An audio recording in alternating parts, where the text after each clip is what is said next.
Hello, एक बार फिर education knowledge में आपका स्वागत है। आज मैं कक्षा 10 के विद्यार्थियों के लिए वस्तुनिष्ठ प्रश्नों का सॉल्यूशन लेकर आया हूँ। तो आप देख सकते हैं जी, विषय है आपका सामाजिक विज्ञान और इसमें अध्याय आपका 7 है जी। पाठ का नाम है राष्ट्रीय अर्थव्यवस्था की जीवन रेखाएं। ठीक है, और ये आपका भूगोल है। ठीक है, सामाजिक विज्ञान के अंतर्गत कौन से भूगोल के हम वस्तुनिष्ठ प्रश्नों को आज सॉल्यूशन करेंगे। आप देख सकते हैं ये कक्षा 10 के विद्यार्थियों के लिए समकालीन भारत भूगोल। ठीक है, और ये सामाजिक विज्ञान का आपका चैप्टर है। तो इसमें जितने भी वस्तुनिष्ठ प्रश्न हैं उसका हम सॉल्यूशन करने का प्रयास करेंगे। तो आइए चलते हैं बिना देर किए वस्तुनिष्ठ प्रश्नों की तरफ। ठीक है, तो इसमें देखिए सही विकल्प, इसमें क्वेश्चन था आपका पहला, सही विकल्प चुनकर लिखिए। इसमें 4 विकल्प दिए हुए हैं, उनमें से सही विकल्प का चुनाव आपको करना है। तो इसमें देखिए पहला क्वेश्चन है, 2 दूरस्थ स्थित स्थान जो पूर्वी पश्चिमी गलियारे से जुड़े हैं। तो इसका सही उत्तर हो जाएगा ऑप्शन बा, सिलचर तथा पोरबंदर। ठीक है, सिलचर कहाँ पर है? असम में, और पोरबंदर कहाँ पर है? गुजरात में। तो इसमें पूछा गया है पूर्वी पश्चिमी गलियारे। नेक्स्ट क्वेश्चन है, स्थानांतरण हानियों तथा देरी को घटाता है। तो इसका सही उत्तर हो जाएगा ऑप्शन बा, पाइपलाइन परिवहन। इसके बाद में नेक्स्ट क्वेश्चन है आपका, हजीरा विजयपुर जगदीशपुर पाइपलाइन से नहीं जुड़ा। तो आप देखेंगे हजीरा गुजरात में स्थित है और विजयपुर मध्य प्रदेश में स्थित है, जगदीशपुर उत्तर प्रदेश में स्थित है। लेकिन ना इसमें मध्य प्रदेश दिया है, गुजरात दिया है और उत्तर प्रदेश दिया है। तो इसमें क्या नहीं जुड़ा? तो इसका सही उत्तर क्या हो जाएगा आपका? इसमें हो जाएगा आपका सही उत्तर हो जाएगा महाराष्ट्र। ठीक है, तो इसमें क्या नहीं जुड़ा उसकी बात हो रही है। तो इसमें क्या नहीं जुड़ा? महाराष्ट्र नहीं जुड़ा। अगला क्वेश्चन है आपका, पूर्वी तट पर स्थित पत्तन जो अंतःस्थलीय तथा गहराई अधिकतम गहराई का पत्तन है। तो इसका सही उत्तर हो जाएगा विशाखापट्टनम। ठीक है, अब इसके बाद में नेक्स्ट क्वेश्चन देखते हैं। अगला क्वेश्चन है आपका, भारत में वस्तुओं तथा यात्रियों के परिवहन का प्रमुख साधन है। ये बहुत इंपोर्टेंट क्वेश्चन है, तो इसका करेक्ट आंसर हो जाएगा रेल परिवहन। नेक्स्ट क्वेश्चन है, 2 या 2 से अधिक देशों के व्यापार को कहते हैं। तो 2 या 2 से अधिक देशों के व्यापार को क्या कहते हैं? अंतर्राष्ट्रीय व्यापार करेक्ट आंसर हो जाएगा। इसके बाद नेक्स्ट क्वेश्चन देखते हैं। देखिए अगला क्वेश्चन है, इसमें निम्नलिखित में से भारत का कौन सा पत्तन जो देश के कुल लौह अयस्क का 50% निर्यात करता है। निर्यात करना माने क्या होता है? दूसरे देशों को वस्तुओं यानी कि लौह अयस्क यहाँ से भेजा जाता है। देखिए इसमें लौह अयस्क का निर्यात किया जाता है। तो इसका सही उत्तर हो जाएगा मारमागाओ पत्तन। ठीक है, ये कहाँ पर स्थित है? ये आपका पश्चिम दिशा में अरब सागर यानी गोवा के तट पर ये स्थित है। तो इसके बाद में अगला आपके खालिस्तान है। तो इसको देखिए खालिस्तान इसमें दिए। तो इसमें देखिए दूसरा नंबर का जो प्रश्न है, रिक्त स्थानों की पूर्ति कीजिए। तो इसमें पहला क्वेश्चन है आपका, जल परिवहन देश का सबसे सस्ता। तो इसमें भरेंगे आप सस्ता परिवहन का साधन है, यानी कि सबसे सस्ता परिवहन का साधन कौन सा है? जल परिवहन। नेक्स्ट है, भारत विश्व के सर्वाधिक, इसमें बनना था आपको सड़क जाल वाले देशों में से एक है। नेक्स्ट है, ठोस पदार्थों को तरल अवस्था में परिवर्तित कर। तो इसमें बनना है आपको पाइपलाइन परिवहन के द्वारा ले जाया जाता है, यानी कि तरल पदार्थ क्या होते हैं? जो पानी जैसे पतला करके इसको पाइपलाइन परिवहन के द्वारा लेके जाया जाता है। अगला क्वेश्चन है आपका वायु। इसमें पहली पढ़ना है, वायु परिवहन तीव्रतम आरामदायक एवं प्रतिष्ठित परिवहन का साधन है। यानी इसमें सबसे पहले तीव्रतम माने सबसे तेज, आरामदायक माने सबसे इसमें आराम मिलता है, और प्रतिष्ठित परिवहन का साधन कौन सा है? वायु परिवहन है। इसमें वायु भरेंगे आप। नेक्स्ट क्वेश्चन है एयर इंडिया घरेलू और अंतर्राष्ट्रीय, इसमें बनना है आपको अंतर्राष्ट्रीय वायु सेवाएं प्रदान करती है। यानी कि एयर इंडिया है तो घरेलू माने क्या होता है? यानी अपने देश में ही उड़ान भरना, जैसे दिल्ली से मुंबई आना। और अंतर्राष्ट्रीय क्या होता है? अंतर्राष्ट्रीय माने दूसरे देशों के लिए उड़ान भरना, जैसे हमें अमेरिका जाना है तो उसके लिए उड़ान भरना। तो इसमें एयर इंडिया क्या होता है? घरेलू भी और अंतर्राष्ट्रीय वायु सेवाएं प्रदान करती है। नेक्स्ट क्वेश्चन है पर्यटन क्या करता है? राष्ट्रीय एकता को प्रोत्साहित करता है। ठीक है, अब इसके बाद में अगला प्रश्न देखते हैं। देखिए इसमें क्या है, टेबल आपको आमने सामने लिखना है, तो इसमें जोड़ियां बनाना है आपको। तो अगला प्रश्न है आपका सही जोड़ी बनाइए। तो एक तरफ दिया है ए और एक तरफ बी दिया है। ठीक है, तो इसमें क्या करना है आपको? सही जोड़ियां बनाना है। ठीक है, तो इसमें पहला क्वेश्चन है आपका राष्ट्रीय राजमार्ग। ठीक है, तो इसका सही उत्तर क्या हो जाएगा?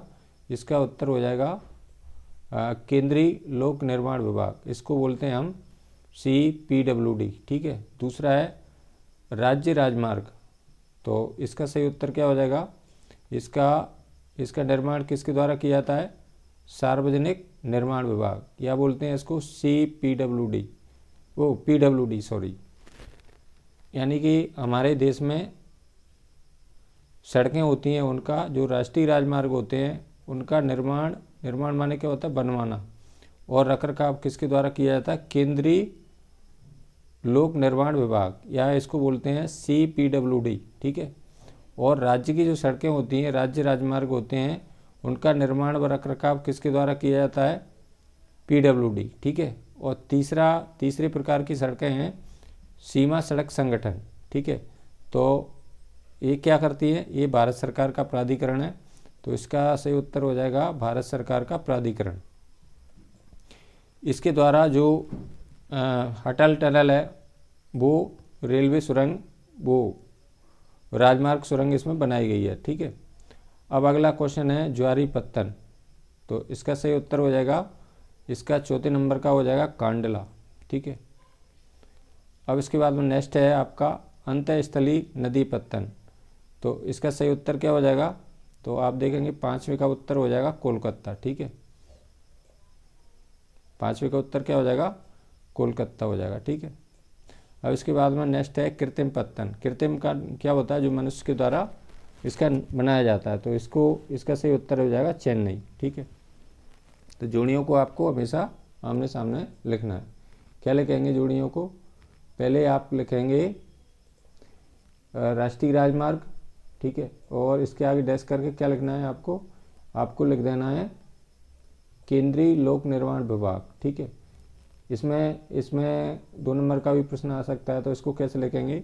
राष्ट्रीय राजमार्ग देश के दूरस्थ भागों को जोड़ते हैं, इनका निर्माण व रखरखाव केंद्रीय लोक निर्माण विभाग के द्वारा किया जाता है। या आप लिख सकते हैं CPWD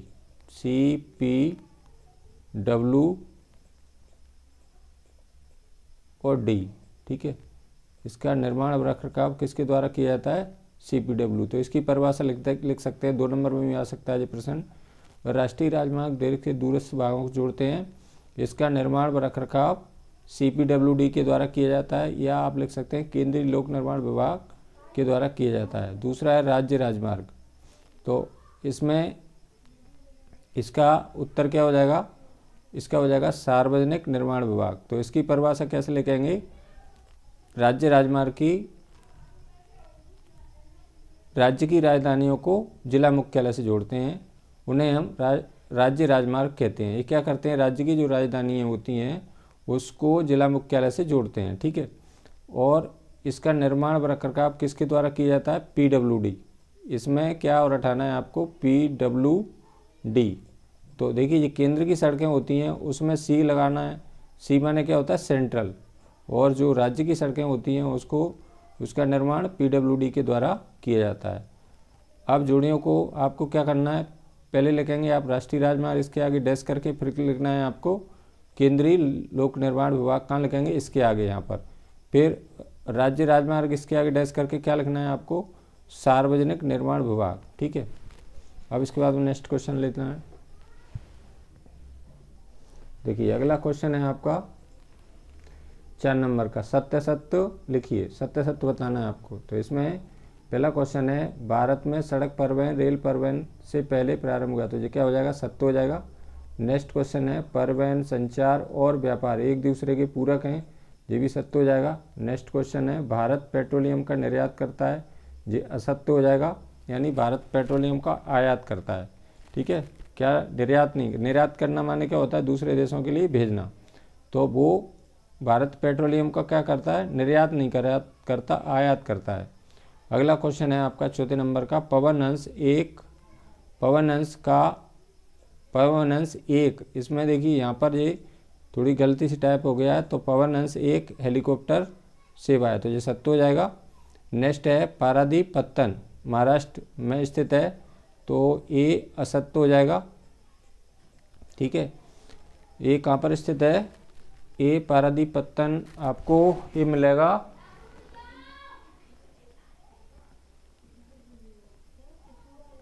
पारादीप पत्तन उड़ीसा में। ठीक है, इसके बाद में नेक्स्ट है,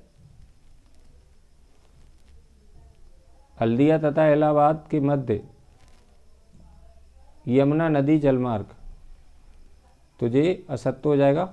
नेक्स्ट क्वेश्चन है, कोंकण रेलवे का विकास भारत के पूर्वी तट पर किया गया, तो ये असत्य हो जाएगा। ठीक है, कोंकण रेलवे का पूर्वी तट पर नहीं है, यहाँ पर पश्चिमी तट है। ठीक है, यानी कि यहाँ पर यदि पश्चिमी तट है तो फिर क्या हो जाएगा, ये सत्य हो जाएगा। लेकिन यहाँ पर क्या लिखा है, कोंकण रेलवे, कोंकण रेलवे कहाँ पर है, भारत के पश्चिमी तट पर स्थित है। ठीक है, तो ये क्या हो जाएगा, यहाँ पर पूर्वी तट लिखा है, तो ये असत्य हो जाएगा। अब इसके बाद में नेक्स्ट क्वेश्चन है,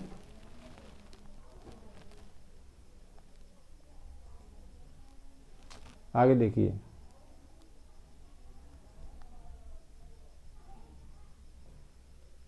अगला क्वेश्चन है आपका 5 नंबर का, एक शब्द एक वाक्य में उत्तर लिखिए। तो इसमें पहला क्वेश्चन है, राज्यों और देशों के बीच, राज्यों और देशों में व्यक्तियों के बीच वस्तुओं का आदान प्रदान क्या कहलाता है, तो इसको क्या कहते हैं, व्यापार कहते हैं। ठीक है, नेक्स्ट क्वेश्चन है, किसी देश के अंतर्राष्ट्रीय व्यापार की प्रगति का सूचक होती है,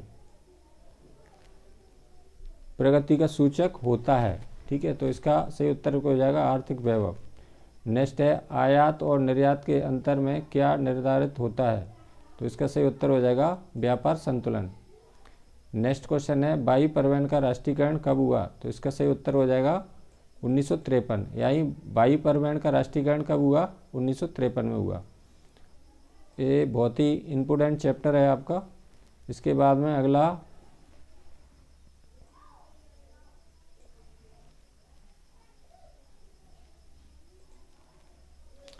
क्वेश्चन है आपका, देखिए भारत में प्रमुख पत्तनों की संख्या 12 है, तो ये सत्य हो जाएगा।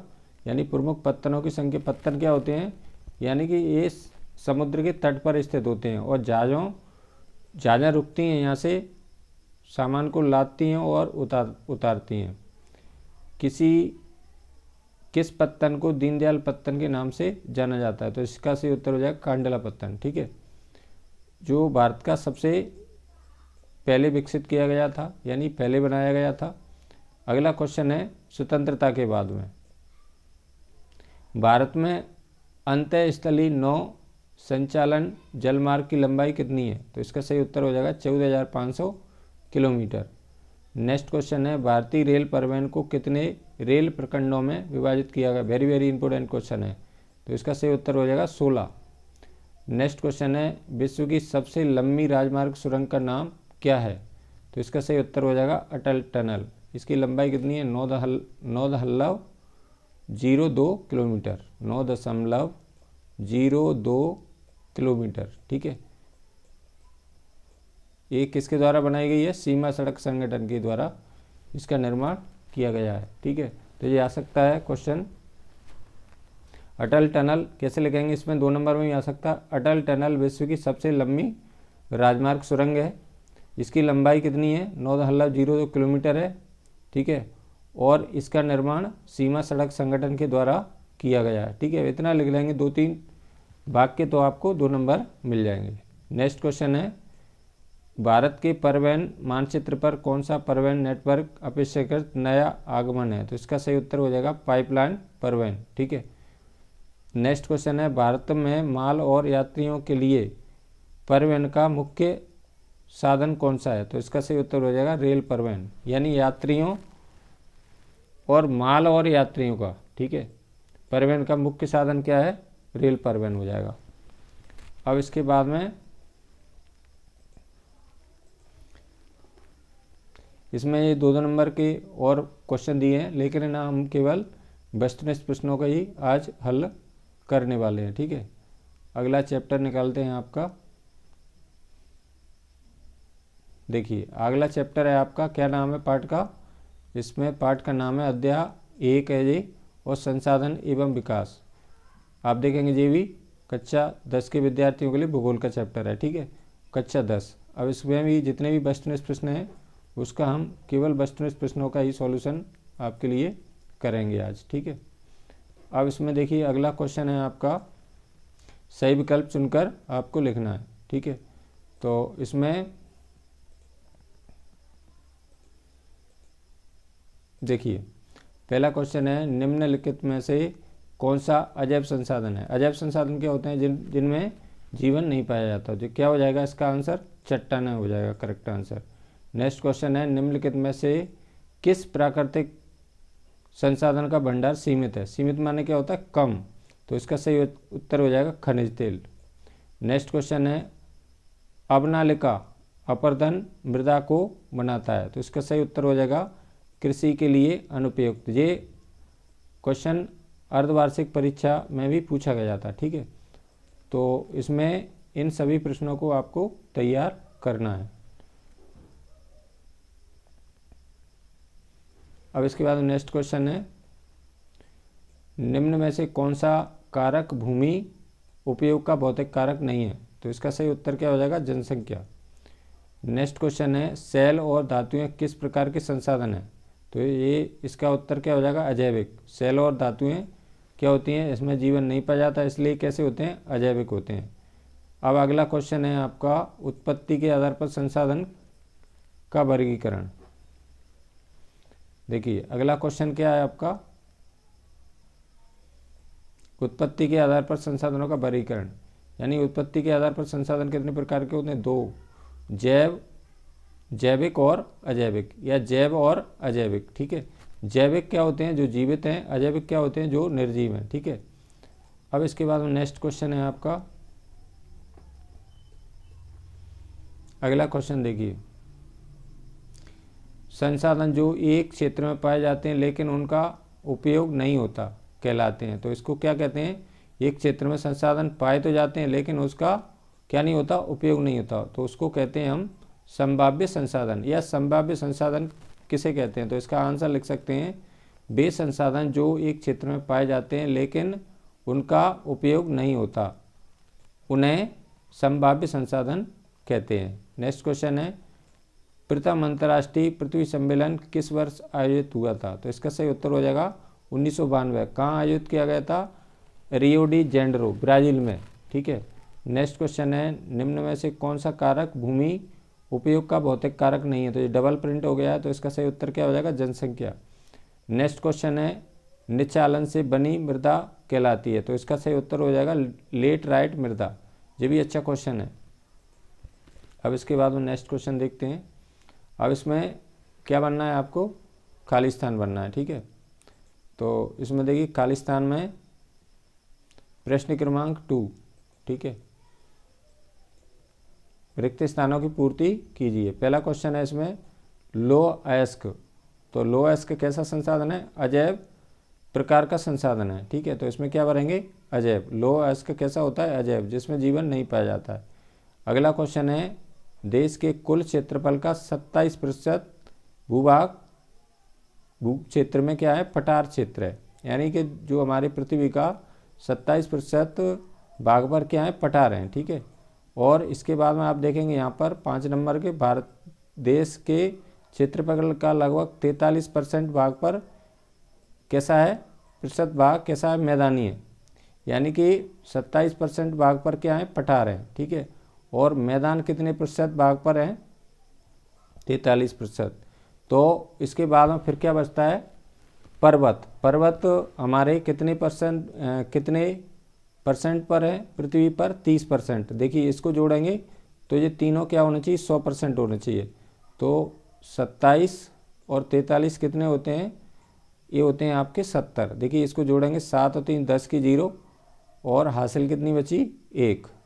4 और 2 6 और 1 7। यानी कि देखिए इसमें हमारे 27% भाग पर क्या है, पठार हैं, और मैदान कितने पर हैं, 43%। तो पर्वत कितने पर हो जाएंगे, पर्वत हो जाएंगे 30% पर। तो पर्वत हो जाएंगे आपके 30% पर, और पठार हो जाएंगे 27% पर, और मैदानी क्षेत्र हो जाएगा आपका 43% पर। अब इसके बाद में अगला कौन सा है, संपूर्ण उत्तरी मैदान। संपूर्ण यानी पूरा उत्तरी मैदान कैसे बना होता है, जलोढ़ मृदा से बना होता है, क्योंकि गंगा नदी सबसे ज़्यादा कहाँ बहती है, उत्तर प्रदेश में बहती है। तो जो उत्तरी मैदान है वो जलोढ़ मृदा से बना होता है।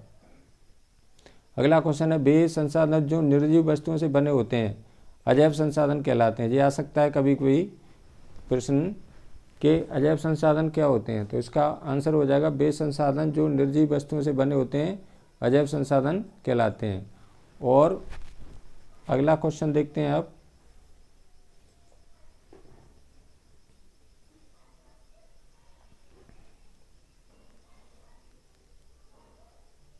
देखिए अगला क्वेश्चन है आपका, सत्य ऑब्लिक असत्य आपको बताना है। तो पहला क्वेश्चन है इसमें, पुरानी जलोढ़ मृदा को बांगर भूमि कहा जाता है, ये सत्य हो जाएगा। अगला क्वेश्चन है, लेटराइट शब्द ग्रीक भाषा के शब्द लेटर से लिया गया, तो ये भी सत्य हो जाएगा।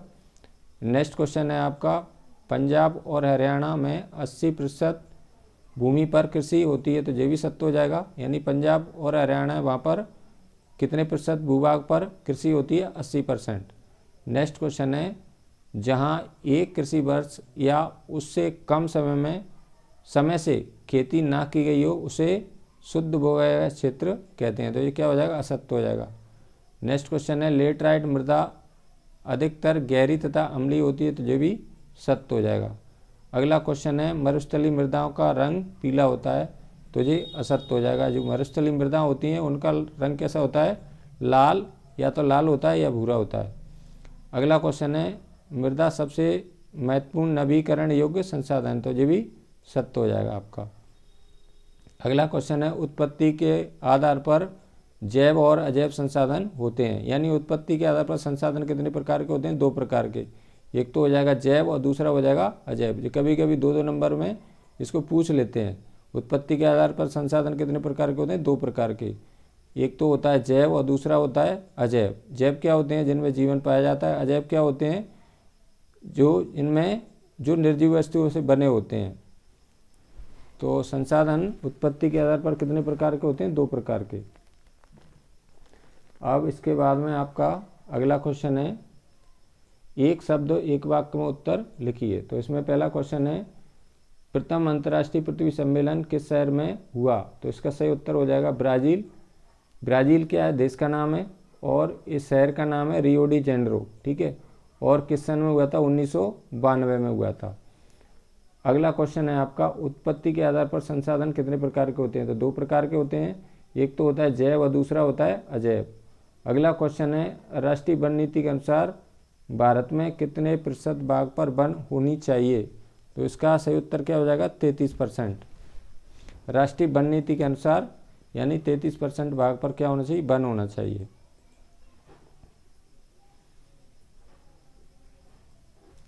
अब इसके बाद में नेक्स्ट है आपका, अधिक वर्षा से निचालन की क्रिया से किस मृदा का निर्माण होता है, तो इसका सही उत्तर हो जाएगा लेटराइट मृदा। नेक्स्ट क्वेश्चन है, मरुस्थलीय मृदा किस राज्य में अधिक पाई जाती है? तो मरुस्थलीय मृदा सबसे ज़्यादा कहाँ पाई जाती है? राजस्थान राज्य में। नेक्स्ट क्वेश्चन है, भारत में कितना प्रतिशत भाग पर पर्वतीय क्षेत्र है? तो पर्वत कितने हो जाएंगे? 30% पर, ठीक है। और 27% पर क्या हो जाएंगे? 27% पर हो जाएंगे पठार, ठीक है। और 43% पर क्या हो जाएगा? 43% पर हो जाएंगे मैदान, ठीक है। तो ये देखें, ये तीनों इसके आंसर हो जाएंगे। यानी कि पर्वतीय क्षेत्र कितना हो जाएगा? 30%। और पठार कितने हो जाएंगे? पठार हो जाएंगे 27%। और 43% भाग पर क्या हो जाएगा? ये हो जाएंगे मैदानी क्षेत्र हो जाएगा। अगला क्वेश्चन है, कपास की कृषि के लिए कौन सी मृदा उपयोगी है? तो इसका सही उत्तर हो जाएगा काली मृदा। ये सबसे ज़्यादा कहाँ पर आ जाती है? महाराष्ट्र में। इसकी दो विशेषताएं पूछ लेते हैं कभी कभी, ठीक है। काली मृदा की दो विशेषताएं बताइए। तो इसमें काली मृदा कपास की फसल के लिए सर्वोत्तम है और काली मृदा में नमी धारण करने की क्षमता अधिक होती है, ठीक है। और सबसे ज़्यादा कौन से राज्य में पाई जाती है ये मृदा? महाराष्ट्र में, ठीक है। अगला क्वेश्चन है, काली मृदा को किस नाम से जाना जाता है? और काली मृदा को हम क्या कहते हैं? रेगर मृदा भी कहते हैं। यानी काली मृदा को और क्या नाम है? एक और रेगर मृदा। नेक्स्ट क्वेश्चन है, भारत का कुल भौगोलिक क्षेत्रफल कितना है? तो इसका सही उत्तर हो जाएगा, यानी भारत का क्षेत्रफल 32.8 लाख वर्ग किलोमीटर है। अब इसके बाद में इसमें 2-2 नंबर में 3-3 नंबर में आने वाले प्रश्न हैं फिर, और हम केवल ही आज ओटी का ही अध्ययन करने वाले हैं। तो सभी बच्चों को इस वीडियो को ध्यान से देखना है। इस वीडियो को आपको छोड़ के नहीं जाना। आपकी परीक्षा बहुत ही नज़दीक है, तो आपको सभी प्रश्नों को हल करना है। अगला क्वेश्चन देखिए, अध्याय 2 वन एवं वन्यजीव संसाधन। ये आपका भूगोल का ही चैप्टर है कक्षा 10 के विद्यार्थियों के लिए, ठीक है। तो इसमें देखिए, इसके केवल वस्तुनिष्ठ प्रश्नों को ही हम हल कर रहे हैं आज। तो इसमें पहला क्वेश्चन है, सही विकल्प चुनकर लिखिए, यानी 4 विकल्पों वाले। तो पहला क्वेश्चन है इसमें, वे उत्पादक जिन पर सभी जीव निर्भर रहते हैं, तो उनको क्या कहते हैं? प्राथमिक उत्पादक कहते हैं, ठीक है। या प्राथमिक उत्पादक किसे कहते हैं? जिसमें परिभाषा लिख सकते हैं, वे उत्पादक जिन पर सभी जीव निर्भर रहते हैं उन्हें प्राथमिक उत्पादक कहते हैं, ठीक है। अगला क्वेश्चन है, वन्य जीवों के आवास संरक्षण हेतु पहला कानून बनाया गया था। तो इसका सही उत्तर हो जाएगा, ये वेरी इंपॉर्टेंट क्वेश्चन है, भारतीय वन्यजीव अधिनियम 1972। यानी वन्य जीवों को बचाने के लिए, उनके संरक्षण के लिए ये कानून लाया गया था। अधिनियम माने क्या होता है? कानून। और प्रोजेक्ट टाइगर आप देखेंगे, प्रोजेक्ट टाइगर 1973 में लाया गया था। तो ये दोनों, तो इसका सही उत्तर क्या हो जाएगा? इसका सही उत्तर हो जाएगा वन्यजीव संरक्षण अधिनियम 1972। नेक्स्ट क्वेश्चन है, नर्मदा सागर परियोजना किस राज्य सागर परियोजना से किस राज्य का वन क्षेत्र प्रभावित हो रहा है? तो नर्मदा से आइडिया लगा सकते हैं। नर्मदा नदी कहाँ बहती है? सबसे ज़्यादा मध्य प्रदेश में बहती है, यानी मध्य प्रदेश में इससे निकलना अमरकंटक से निकलती है। तो नर्मदा सागर परियोजना किस राज्य का वन क्षेत्र प्रभावित होगा? इससे मध्य प्रदेश का होगा, ठीक है। अगला क्वेश्चन है, शांत घाटी का संबंध किस राज्य से है? ये भी वेरी इंपॉर्टेंट क्वेश्चन है। तो इसका सही उत्तर हो जाएगा केरल।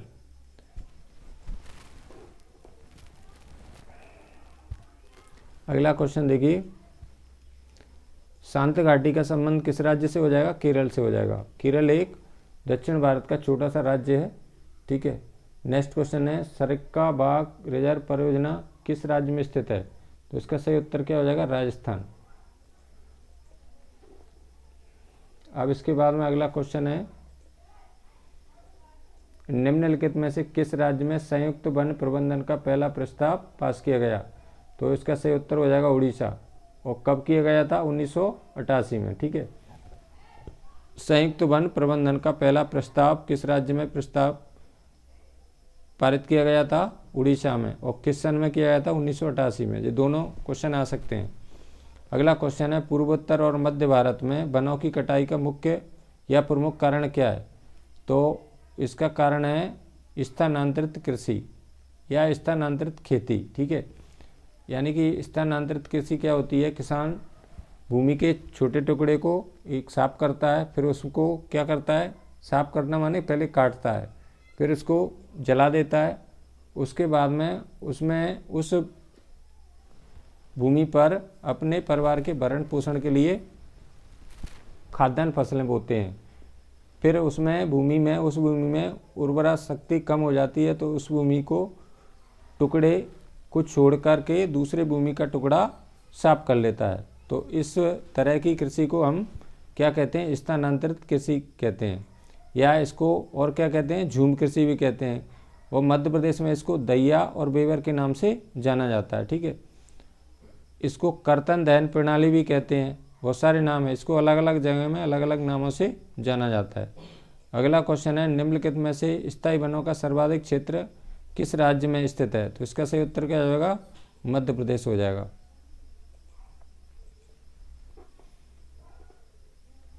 अब इसमें क्वेश्चन नंबर 2 लेते हैं हम, रिक्त स्थानों की पूर्ति कीजिए। तो इसमें पहला क्वेश्चन है, छोटा नागपुर क्षेत्र में मुंडा और संथाल, तो इसमें क्या भरेंगे, मुंडा और संथाल जनजातियां निवास करती हैं। यानी छोटा नागपुर के क्षेत्र है, उसमें कौन कौन सी जनजातियां रहती हैं, मुंडा और संथाल जनजातियां क्या करती हैं, निवास करती हैं यानी रहती हैं।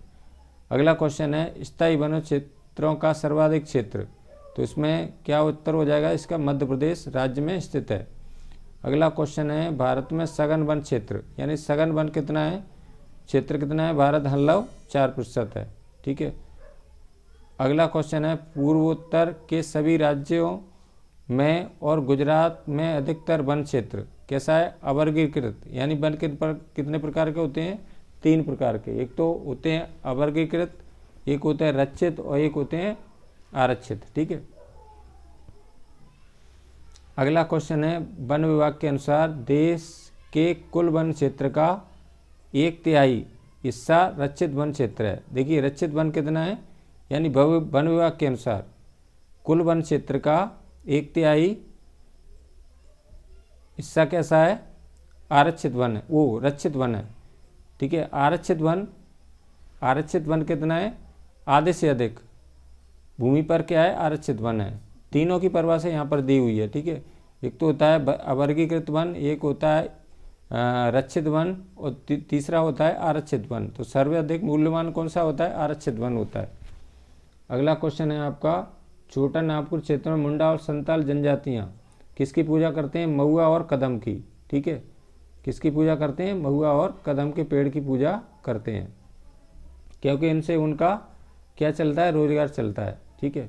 अगला क्वेश्चन है, वन विभाग के अंतर्गत संयुक्त वन प्रबंधन के बचाव, इसमें बनना है आपको क्षरित वनों के लिए कार्य करता है। ठीक है। अब इसके बाद में क्या बनाना था आपको, सही जोड़ियाँ।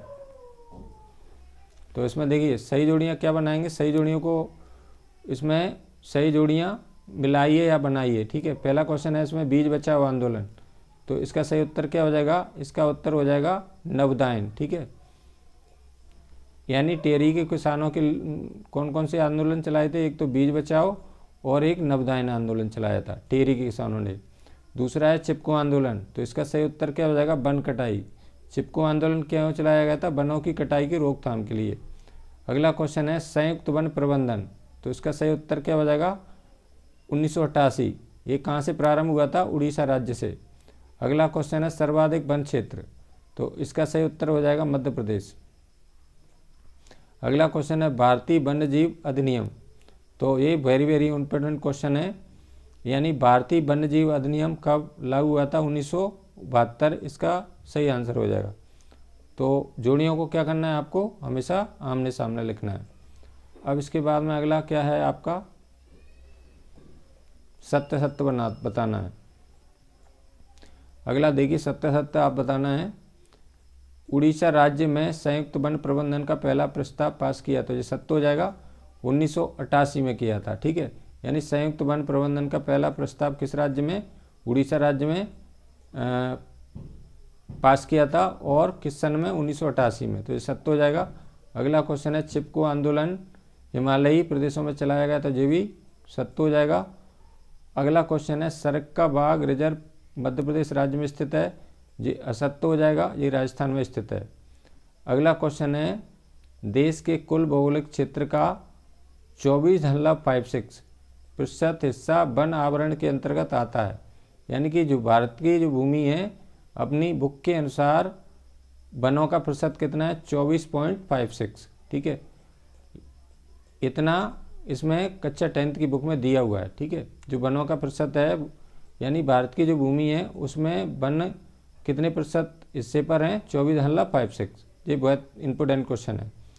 अगला है भारत और नेपाल देशों को बाघों का आवास स्थल माना जाता है, तो ये भी सत्य हो जाएगा। अगला क्वेश्चन है भारतीय वन्यजीव अधिनियम 1972 में लागू किया गया, तो ये भी वेरी वेरी इंपॉर्टेंट है, ये भी सत्य हो जाएगा। यानी भारत में वन्यजीव अधिनियम कब पारित किया गया था 1972 में। अगला क्वेश्चन है आरक्षित वनों को सर्वाधिक मूल्यवान माना जाता है, ये भी क्या हो जाएगा सत्य है। यानी आरक्षित वन होते हैं उन्हें सर्वाधिक मूल्यवान माना जाता है। अब अगला क्वेश्चन है आपका एक वाक्य एक शब्द में उत्तर आपको बताना है। एक शब्द एक वाक्य में उत्तर लिखिए। तो इसमें पहला क्वेश्चन है टेरी में किसानों द्वारा कौन सा आंदोलन चलाया गया था। तो इसमें देखिए टेरी के किसानों के द्वारा दो आंदोलन चलाए गए थे, एक तो बीज बचाओ आंदोलन और दूसरा है नवदायन आंदोलन। अगला क्वेश्चन है भारत में स्थानांतरित या इसको कहते हैं झूम कृषि खेती मुख्यतः किन क्षेत्रों में की जाती है। तो एक कृषि की जाती है पूर्वोत्तर यानी कि पूर्व के जो राज्य हैं उनमें की जाती है, और मध्य भारत माने जो बीच का भाग है भारत का उसमें भी स्थानांतरित कृषि की जाती है। अगला क्वेश्चन है जैव संसाधनों का विनाश किसके विनाश से जुड़ा हुआ है। तो इसका करेक्ट आंसर हो जाएगा सांस्कृतिक विविधता के विनाश से। अगला क्वेश्चन है छोटा नागपुर क्षेत्र की जनजातियां किसकी पूजा करती हैं। तो इसका उत्तर हो जाएगा महुआ और कदम की। यानी कि छोटे नागपुर में मुंडा और संताल जनजाति निवास करती हैं और एक किसकी पूजा करते हैं महुआ और कदम की। अगला क्वेश्चन है भूमि पर पाया जाने वाला सबसे तेज स्तनधारी जीव है। तो इसका उत्तर हो जाएगा चीता। ये 112 किलोमीटर प्रति घंटा की चाल से दौड़ सकता है, ठीक है, 112 किलोमीटर प्रति घंटा। अगला क्वेश्चन है श्लेष्म और वर्ण किससे संबंधित है। तो इसका सही उत्तर हो जाएगा स्थानांतरित कृषि। नेक्स्ट क्वेश्चन है विकासशील देशों में पर्यावरण विनाश का मुख्य दोषी किसे माना जाता है। तो इसको उत्तर हो जाएगा अत्यधिक जनसंख्या को। नेक्स्ट क्वेश्चन है टेहरी में किसानों द्वारा किया गया आंदोलन का नाम लिखिए। तो दो आंदोलन चलाए गए थे, एक तो बीज बचाओ आंदोलन, दूसरा नवदायन आंदोलन। अब इसके बाद में नेक्स्ट पार्ट लेते हैं। ये आपके 3 प्रकार के वन हैं, ये आ सकता है क्वेश्चन, ठीक है। यानी कि आरक्षित वन, प्रशासन के आधार पर वनों का वर्गीकरण, ये वेरी वेरी इंपॉर्टेंट क्वेश्चन है। प्रशासन के आधार पर वन का वर्गीकरण। आरक्षित वन क्या होते हैं। इन वनों की इमारती लकड़ी का अन्य उत्पाद के लिए आरक्षित किए जाते हैं। इन वनों में पशुओं को चराने लकड़ी काटने की अनुमति नहीं है। यानी कि इन वनों पे आप लकड़ी नहीं काट सकते और पशुओं को नहीं चरा सकते। और आधे से अधिक भाग में ये आरक्षित वन पाए जाते हैं। ये सर्वाधिक क्या होते हैं मूल्यवान होते हैं। दूसरा है संरक्षित वन या रक्षित वन। इन वनों को और अधिक नष्ट होने से बचाने के लिए सुरक्षा की जाती है। इसमें पशु चराने खेती करने की अनुमति विशेष प्रतिबंधों में दी जाती है। तीसरा होता है अवर्गीकृत वन। इनमें लकड़ी काटने व पशु चराने में कोई प्रतिबंध नहीं होता। तो जो अवर्गीकृत वन होते हैं उसमें हम लकड़ी भी काट सकते हैं सूखी और पशु भी चरा सकते हैं, लेकिन उसमें कोई प्रतिबंध नहीं होता। तो ये वनों को कितने भागों में बांटा गया 3। अब इसके बाद में अगला क्वेश्चन, ये भी अच्छा क्वेश्चन है, देखिए वन्य प्राणी संरक्षण के उपाय क्या क्या करें। वनों प्राणी वन्य प्राणी क्या होते हैं जो जंगल में रहते हैं, जंगली जानवर, ठीक है। तो उनको बचाने के लिए संरक्षण के लिए निम्नलिखित प्रयास किए जा सकते हैं। पहला है वन्य जीवों के प्राकृतिक आवासों को बिना नुकसान हानि पहुंचाए नियंत्रित करना।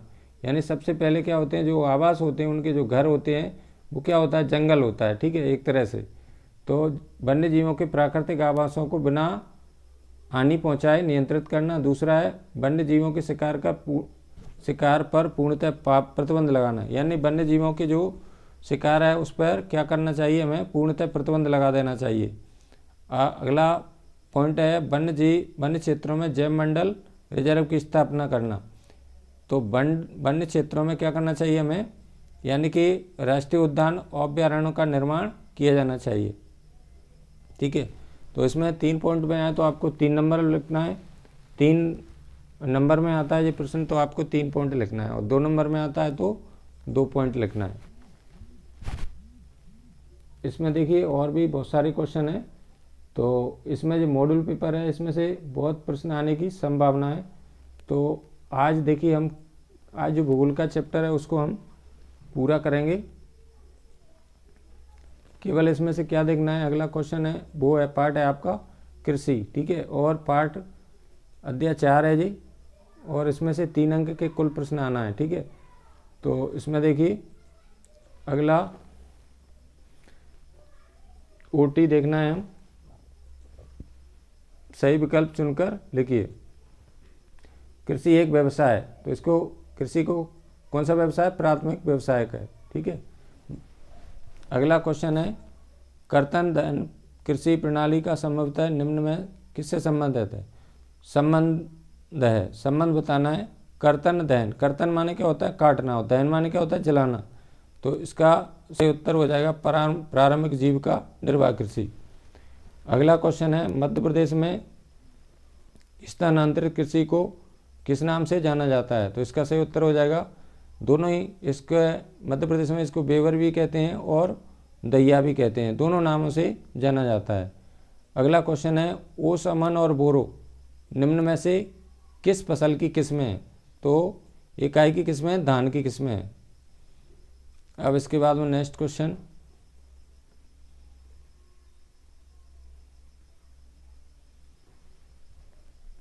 अगला क्वेश्चन है आपका गन्ने की फसल का संबंध किस जलवायु से है।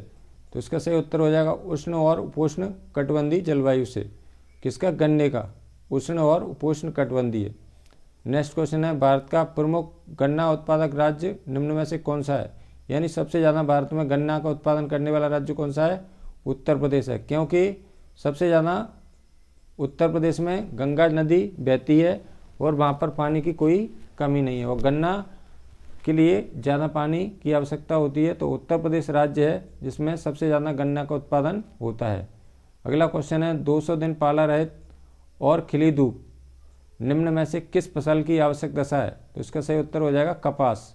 यानी कपास के लिए क्या होना चाहिए, 200 दिन पाला रहित यानी पाला नहीं पड़ना चाहिए, और खिली धूप यानी धूप कैसी होनी चाहिए, खिली धूप। कौन सी फसल के लिए, कपास के लिए। और कपास की फसल सबसे ज़्यादा कौन से राज्य में होती है, महाराष्ट्र में, क्योंकि वहाँ पर काली मिट्टी पर्याप्त मात्रा में पाई जाती है, यानी ज़्यादा पाई जाती है। इसके बाद में अगला क्वेश्चन है आपका, ये भी अच्छा क्वेश्चन है। देखिए निम्न में से किस फसल को पीला सोना कहा जाता है। तो ये वेरी वेरी इंपॉर्टेंट है। अभी इसको कहते हैं सोयाबीन, लेकिन अभी जो क्वेश्चन पेपर अभ्यास प्रश्न पत्र आया था उसमें इसका उत्तर दिया था सरसों, लेकिन इसका सही उत्तर क्या हो जाएगा, सोयाबीन हो जाएगा। ठीक है, करेक्ट आंसर। किस फसल को पीला सोना कहते हैं, कहा जाता है या कहते हैं, तो क्या उत्तर हो जाएगा, सोयाबीन। यदि आपके उसमें सोयाबीन नहीं है, सरसों है, तो फिर आपको सरसों का ऑप्शन लगाना है, लेकिन इसका एकदम करेक्ट आंसर हो जाएगा सोयाबीन। अगला क्वेश्चन है वे फसलें जो वर्षा ऋतु के आरंभ में बोई जाती हैं निम्न में से क्या कहलाती हैं। यानी वर्षा ऋतु में हम कौन सी फसलें बोते हैं, खरीफ की फसलें होते हैं। यानी खरीफ की फसलें, देखिए फसलें कितने प्रकार की होती हैं, 3 प्रकार की। एक तो होती है खरीफ की, फिर इसके बाद में दूसरी फसल होती है रबी की, और तीसरी होती है जायद की। यानी कि इनमें रबी और खरीफ में कभी कभी अंतर पूछ लेते हैं, तो इसमें क्या करते हैं हम, खरीफ की फसलें क्या लिखेंगे, खरीफ की फसलें जून जुलाई में बोई जाती हैं और अक्टूबर नवंबर में काट ली जाती हैं। ठीक है, फिर इसके बाद में रबी की फसलें क्या करते हैं, अक्टूबर से दिसंबर के मध्य बोई जाती हैं और अप्रैल से जून के मध्य इनको काट लिया जाता है। ठीक है, अब इसमें रबी की फसलें क्या होती हैं, खरीफ की फसलें वर्षा पर निर्भर होती हैं और रबी की फसलें हम सिंचाई दे के तैयार करते हैं।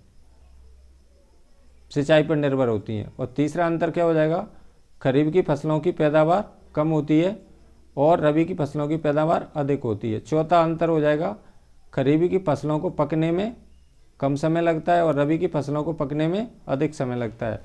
तो इसमें अंतर भी आ सकता है। अगला क्वेश्चन है, निम्न में से कौन सी रबी की फसल है? तो इसका सही उत्तर क्या हो जाएगा, चना। ठीक है, यानी चावल, मोटे अनाज और कपास, ये कई की फसलें हैं खरीफ की, लेकिन इसमें क्या ही पूछे है, रबी की फसल का नाम पूछा है। तो इसका क्या उत्तर हो जाएगा, चना हो जाएगा। अब इसमें क्या बताना है आपको, खाली स्थान। देखिए, रिक्त स्थानों की पूर्ति कीजिए। तो इसमें पहला क्वेश्चन है, छत्तीसगढ़ और अंडमान निकोबार में स्थानांतरित कृषि को क्या कहते हैं, दीपा। यानी छत्तीसगढ़ राज्य में और अंडमान निकोबार द्वीप समूह में स्थानांतरित कृषि को क्या कहते हैं, दीपा के नाम से जाना जाता है। मध्य प्रदेश में बेबर और धैया के नाम से। ठीक है, देश में मूंगफली का प्रमुख उत्पादक राज्य, यानी सबसे ज़्यादा मूंगफली कौन से राज्य में पैदा होती है, गुजरात में। अगला क्वेश्चन है, कपास, जूट और सन कैसी फसलें हैं जी, रेशेदार फसलों के नाम है। यानी रेशेदार फसलों के कभी कभी नाम पूछ लेते हैं, रेशेदार फसलों के नाम लिखिए। तो इनका क्या हो जाएगा, कपास, जूट और सन, ये क्या है, रेशेदार फसलें हैं। अगला क्वेश्चन है, देश में रबड़ का सबसे बड़ा उत्पादक राज्य केरल है। यानी रबड़ का उत्पादन करने वाला रबड़ एक किसका नाम है, फसल का नाम है। और सबसे ज़्यादा कौन से राज्य में होती है, रबड़ केरल राज्य में। ठीक है, अगला क्वेश्चन है, भारत में कॉफ़ी की, इसमें बनना है आपको अरेबिका प्रमुख किस्म है। ठीक है, अगला क्वेश्चन है, पंजाब गेहूं का प्रति हेक्टेयर सर्वाधिक उत्पादन करने वाला राज्य है। यानी सबसे ज़्यादा प्रति हेक्टेयर सर्वाधिक उत्पादन करने वाला राज्य कौन सा है, पंजाब है। ठीक है, अगला क्वेश्चन है, ग्राम स्वराज की अवधारणा, ये बहुत इंपॉर्टेंट क्वेश्चन है। ठीक है, तो इसमें सही उत्तर हो जाएगा महात्मा गांधी की देन है। यानी ग्राम स्वराज की अवधारणा किसकी देन है, महात्मा गांधी की। ठीक है, ये भी आ सकता है प्रश्न। आपको सभी प्रश्नों का रिवीजन करना है। ठीक है, कोई भी प्रश्न आ सकता है परीक्षा में, तो आपको सभी प्रश्नों को तैयार करना है। ठीक है, अब देखिए इसमें क्या करना है आपको, सही जोड़ी बनाइए, मिलाइए, कुछ भी आ सकता है। तो इसमें देखिए, इसमें कौन कौन से राज्य में कौन कौन सी फसल का प्रथम स्थान है। तो देखिए, रबड़ का सबसे ज़्यादा कौन सा राज्य उत्पादन करता है, केरल। ठीक है, यानी रबड़ का उत्पादन करने वाला सबसे प्रथम नंबर पर कौन सा है, केरल में। फिर कपास का उत्पादन करने वाला राज्य कौन सा है, महाराष्ट्र। ठीक है, यानी महाराष्ट्र में सबसे ज़्यादा कौन सी फसल होती है, कपास की। इसके बाद में चावल का उत्पादन करने वाला राज्य कौन सा है, तो इसका हो जाएगा पश्चिम बंगाल। ठीक है, फिर इसके बाद में बाजरा उत्पादन करने वाला राज्य कौन सा है, तो चौथे नंबर का क्या हो जाएगा, राजस्थान में क्या कम वर्षा होती है। अगला क्वेश्चन है, गन्ना का सबसे ज़्यादा उत्पादन करने वाला राज्य कौन सा है, उत्तर प्रदेश। ठीक है, इसके बाद में सोयाबीन का उत्पादन करने वाला राज्य कौन सा है, सोयाबीन का हो जाएगा आपका सोयाबीन का मध्य प्रदेश। यानी कि सोयाबीन का उत्पादन कौन सा राज्य करता है सबसे ज़्यादा, मध्य प्रदेश। इसके बाद में मूंगफली का उत्पादन करने वाला राज्य कौन सा हो जाएगा, इसका हो जाएगा आपका गुजरात। ठीक है, तो ये 7 का 7 ही सही है। ठीक है, नेक्स्ट है आपका चाय का उत्पादन सबसे ज़्यादा कौन से राज्य में होती है, चाय असम में होती है। ठीक है, इसके बाद में मक्का का उत्पादन करने वाला राज्य कौन सा है, इसका उत्तर हो जाएगा कर्नाटक। इसके बाद में रागी का उत्पादन करने वाला राज्य क्या हो जाएगा, इसका हो जाएगा आंध्र प्रदेश। तो देखिए दोबारा से एक बार फिर देख लेते हैं। देखिए, रबड़ का उत्पादन करने वाला राज्य कौन सा हो जाएगा, केरल हो जाएगा। कपास का उत्पादन करने वाला राज्य हो जाएगा महाराष्ट्र। चावल का उत्पादन करने वाला हो जाएगा पश्चिम बंगाल। बाजरा का उत्पादन करने वाला राज्य हो जाएगा राजस्थान। गन्ना का हो जाएगा उत्तर प्रदेश। सोयाबीन का हो जाएगा मध्य प्रदेश। मूंगफली का हो जाएगा गुजरात। चाय का हो जाएगा असम। और मक्का का हो जाएगा कर्नाटक। और रागी का हो जाएगा आंध्र प्रदेश। तो ये कौन सी फसल कौन से राज्य में सबसे अधिक होती है, इसके बारे में इस प्रश्न में पूछा गया था। अब इसमें सत्य सत्य बताना है आपको। देखिए, इसमें पहला 4 नंबर का प्रश्न है, सत्य ऑब्लिक असत्य बताइए। पहला क्वेश्चन है इसमें, जीविका निर्वाह कृषि में उत्पादन अधिक होता है, तो ये असत्य हो जाएगा। जीविका निर्वाह कृषि क्या किसान छोटे टुकड़े पर करता है, इसको हम स्थानांतरित कृषि भी कहते हैं। अगला क्वेश्चन है, मणिपुर में स्थानांतरित कृषि को पालमू कहा जाता है, ये सत्य हो जाएगा। यानी इसको अलग अलग नामों से, अलग अलग राज्यों में अलग अलग नामों से जाना जाता है। तो मणिपुर में इसको क्या कहते हैं, पालमू कहते हैं। कृषि भूमि पर बढ़ता जनसंख्या का दबाव गहन जीविका कृषि की विशेषता, ये भी सत्य हो जाएगा। ज्वार बाजरा और रागी भारत में उगाए जाने वाले मोटे अनाज हैं, तो ये भी सत्य हो जाएगा। कपास उत्पादन महाराष्ट्र देश का सर्वप्रथम राज्य है, तो ये भी सत्य हो जाएगा। यानी कपास का उत्पादन कौन सा राज्य करता है, महाराष्ट्र। रबड़ का पौधा भूमध्य रेखीय जलवायु का पौधा, ये भी सत्य हो जाएगा। तो रबड़ की खेती सबसे ज़्यादा कौन से राज्य में होती है, केरल में। अगला क्वेश्चन है, असम देश का सबसे अधिक चाय उत्पादन करने वाला राज्य है। यानी हम लोग चाय का पीते हैं, तो चाय का उत्पादन करने वाला राज्य कौन सा है, असम हो जाएगा। ठीक है। कृषि के क्षेत्र में क्रांतिकारी परिवर्तन लाने वाली योजना का नाम हरित क्रांति, ये भी सत्य हो जाएगा। 1960 के दशक में हरित क्रांति प्रारंभ की गई थी। बाजरा के उत्पादन में राजस्थान का देश में प्रथम स्थान है, ये भी सत्य हो जाएगा। अब इसके बाद में ये भी बहुत इंपॉर्टेंट क्वेश्चन है, भूदान ग्रामदान आंदोलन को रक्तहीन क्रांति के नाम से जाना जाता है, तो ये भी क्या हो जाएगा, सत्य हो जाएगा। ठीक है। भूदान ग्रामदान आंदोलन को रक्तहीन क्रांति के नाम से जाना जाता है, तो ये क्या हो जाएगा, सत्य हो जाएगा। अब अगला क्वेश्चन क्या बताना है आपको, एक शब्द एक वाक्य में उत्तर बताना है।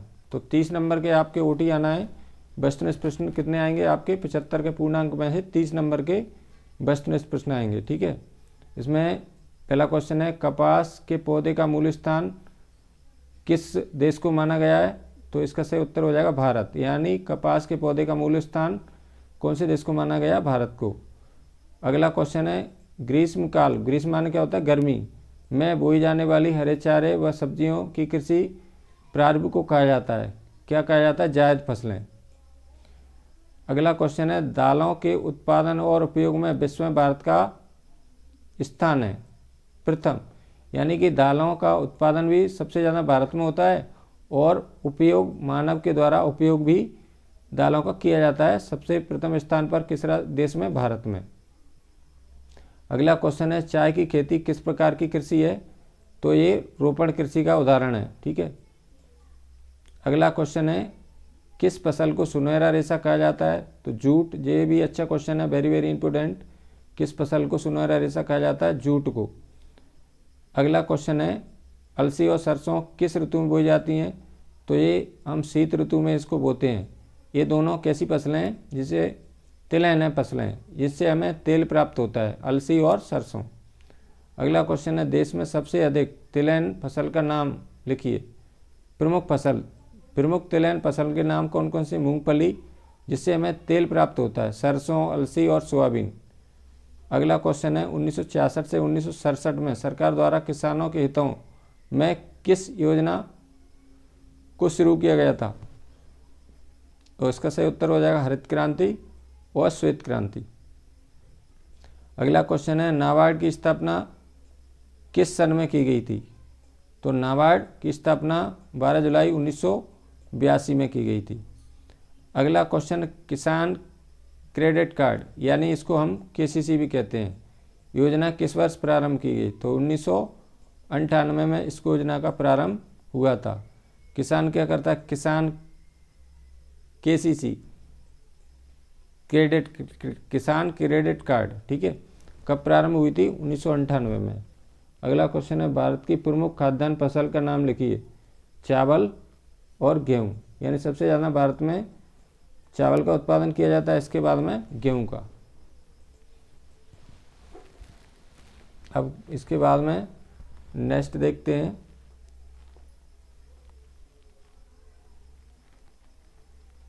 अब इसमें देखिए ऊर्जा संसाधन, इसमें से आपके 4 नंबर का प्रश्न आना है, इसमें मैप वाला, ठीक है। तो इसमें हालांकि इसमें देख लेते हैं इनके प्रश्नों को भी, वस्तुनिष्ठ प्रश्नों भी की देख लेते हैं। देखिए इसमें से वैसे 4 नंबर का नक्शा बनने के लिए आपका आएगा, ठीक है, खनिज एवं ऊर्जा संसाधन, लेकिन फिर भी हम वस्तुनिष्ठ प्रश्न दिए हैं इनमें, एक नज़र इनको देख लेते हैं सभी को, ठीक है। देखिए इसमें पहला क्वेश्चन है आपका, भारत में बॉक्साइट के निक्षेप मुख्यतः किस क्षेत्र में पाए जाते हैं? तो बॉक्साइट सबसे ज़्यादा ये अमरकंटक का पठार, ठीक है, अमरकंटक जहाँ से नर्मदा का उद्गम होता है, ठीक है, उसमें बॉक्साइट के मुख्यतः क्षेत्र पाए जाते हैं, ठीक है। दूसरा है निम्नलिखित में से ऐसी, इसमें कभी कभी नक्शे में आ जाता है बॉक्साइट यानी अमरकंटक पठार दिखाना है, तो इसमें इससे काय का उत्पादन किया जाता है? बॉक्साइट का, ठीक है। तो इसको बॉक्साइट को कहाँ दिखाएंगे? अमरकंटक में, या अमरकंटक कहाँ दिखाएंगे? मध्य प्रदेश में, ठीक है। अगला क्वेश्चन है, निम्न में से कौन सा निम्न कोटि वाला भूरा कोयला है? तो इसका सही उत्तर क्या हो जाएगा? लिग्नाइट।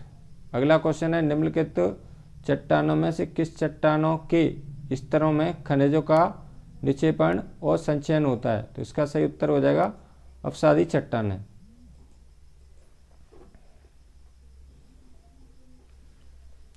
अगला क्वेश्चन है आपका, लोएस्क का प्रकार नहीं है, क्या नहीं है इसमें? बॉक्साइट नहीं है।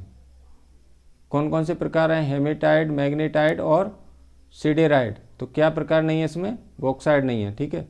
अगला क्वेश्चन है, निम्न में से ऊर्जा खनिज का उदाहरण है? तो इसका क्या हो जाएगा? कोयला। इससे हम, कोयले से क्या बनती है? बिजली बनती है, तो ऊर्जा खनिज का उदाहरण है। अगला क्वेश्चन है, निम्न में से कौन सा खनिज कठोर है? तो कौन सा खनिज इनमें से सबसे कठोर है? खनिज पदार्थ क्या होते हैं जो जमीन से खोदकर निकाले जाते हैं? तो इसमें सबसे कठोर पदार्थ कौन सा? हीरा है। अगला क्वेश्चन है, निम्न में से कौन सा उच्च गुणवत्ता वाला लोएस्क है? तो इसका सही उत्तर हो जाएगा मैग्नेटाइट। अगला क्वेश्चन है, निम्न में से कौन सा राज्य अलोह खनिजों में धनी है? तो इसका सही उत्तर हो जाएगा राजस्थान।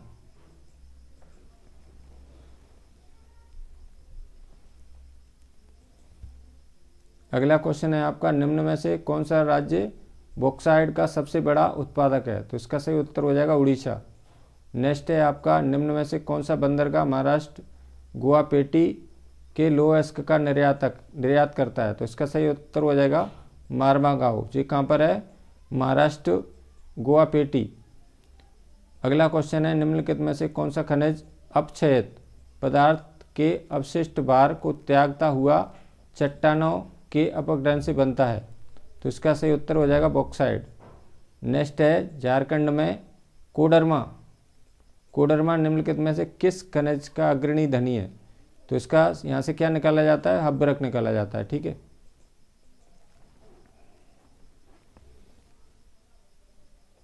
अगला क्वेश्चन है आपका, मोनाजाइट रेत निम्नलिखित में से कौन सा खनिज पाया जाता है? मोनाजाइट रेत में निम्नलिखित में से कौन सा खनिज पाया जाता है? तो क्या पाया जाता है वहाँ पर? थोरियम, ठीक है। अगला देखिए, रिक्त स्थान, प्राकृतिक गैस वर्तमान शताब्दी का ईंधन है, ठीक है। अगला क्वेश्चन है, भारत में मुंबई, हाई, गुजरात और असम प्रमुख पेट्रोलियम उत्पादक क्षेत्र हैं, यानी कि मुंबई हाई में पेट्रोल निकाला जाता है। मुंबई हाई कहाँ पर है? अरब सागर समुद्र में। गुजरात से भी पेट्रोलियम पदार्थ निकाले जाते हैं और असम से, ठीक है।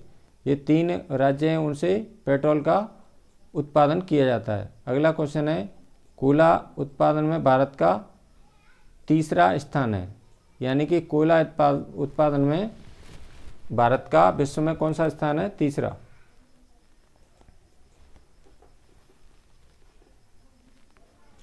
अगला क्वेश्चन है आपका, भारत में खनिज तेल का उत्पादन सर्वप्रथम असम राज्य में प्रारंभ हुआ, यानी सबसे पहले खनिज तेल का उत्पादन कौन से राज्य में हुआ था?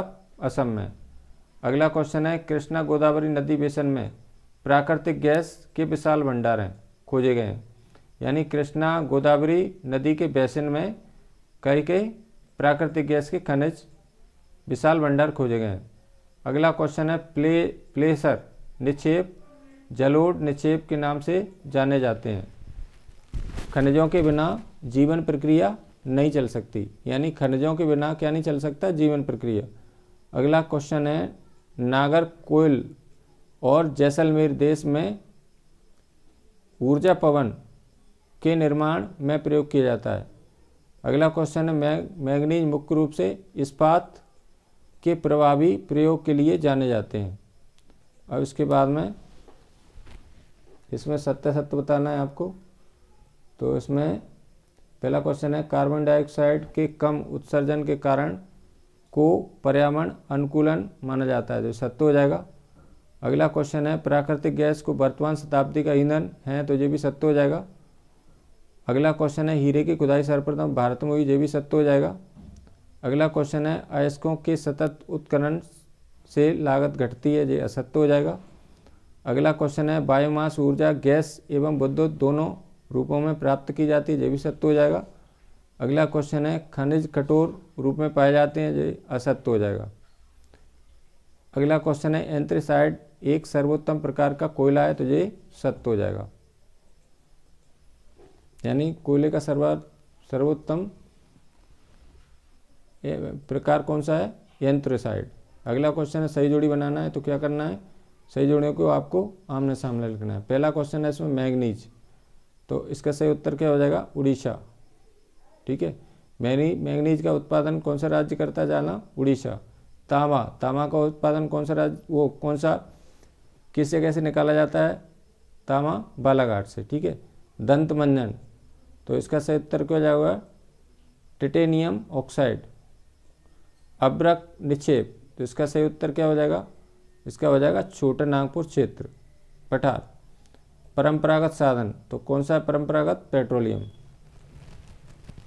अब इसमें सत्य एक वाक्य के उत्तर आपको बताना है। इसमें देखिए एक शब्द एक वाक्य में उत्तर आपको लिखना है। तो इसमें पहला क्वेश्चन है आपका एक शब्द एक वाक्य में उत्तर लिखिए। पहला क्वेश्चन है गुजरात का सबसे महत्वपूर्ण खनिज तेल क्षेत्र कौन सा है, तो ये देखिए गुजरात से भी तेल निकाला जाता है, तो यहाँ से अंकलेश्वर है, ये आ जाता है, कभी कभी बनने के लिए आ जाता है नक्शे में। अगला क्वेश्चन है मध्य प्रदेश की कौन सी खदान है देश का लगभग 52% तांबा उत्खनन करती हैं, तो बालाघाट में 52% तांबे का उत्पादन किया जाता है। बालाघाट कहाँ पर है, आपको मध्य प्रदेश में दिखाना है। अगला क्वेश्चन है आध्यात्मिक खनिज का एक उदाहरण लिखिए, तो इसका क्या हो जाएगा, आध्यात्मिक खनिज क्या हो जाएगा, अभ्रक। अगला क्वेश्चन है सामान्य नमक मैग्नीशियम तथा ब्रोमाइन ज़्यादातर कहाँ पाए जाते हैं, तो इसका सही उत्तर हो जाएगा समुद्री जल में। अगला क्वेश्चन है भारत का सबसे पुराना खनिज तेल उत्पादक राज्य कौन सा है, असम। अगला क्वेश्चन है 1 टन इस्पात बनाने में कितनी मैग्नीज की आवश्यकता होती है, यानी 1 टन इस्पात बनाने में कितनी मैग्नीज की आवश्यकता होती है, 10 kg की, 10 किलोग्राम की। अगला क्वेश्चन है भारत के मेघालय असम अरुणाचल प्रदेश व नागालैंड राज्यों में किस काल का कोयला पाया जाता है, तो इसका सही उत्तर क्या हो जाएगा, टरशियरी काल का। नेक्स्ट क्वेश्चन है कुंद्रेमुख खानों में कौन सा खनिज पाया जाता है, तो यहाँ पर कौन सा खनिज निकाला जाता है, लौह अयस्क। उड़ीसा किस खनिज का प्रथम स्थान है, तो इसका सही उत्तर हो जाएगा मैग्नी अयस्क।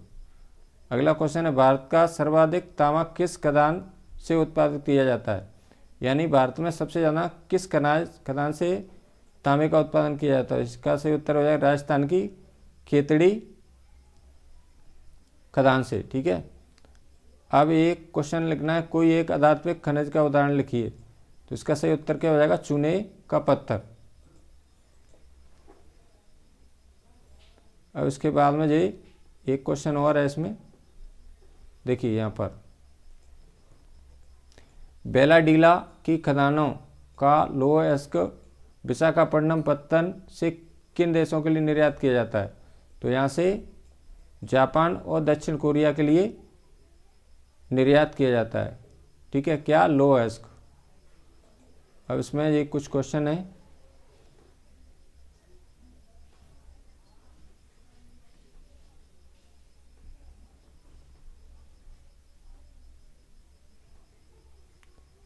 अब इसमें अगला क्वेश्चन है आपका, अगला पार्ट ये भी भूगोल का चैप्टर है जी, विनिर्माण। ठीक है, कक्षा 10 के विद्यार्थियों, इसमें भी देख लेते हैं इनके वेस्टर्न प्रश्न, यानी भूगोल का पूरा चैप्टर आज हम कवर करने वाले हैं।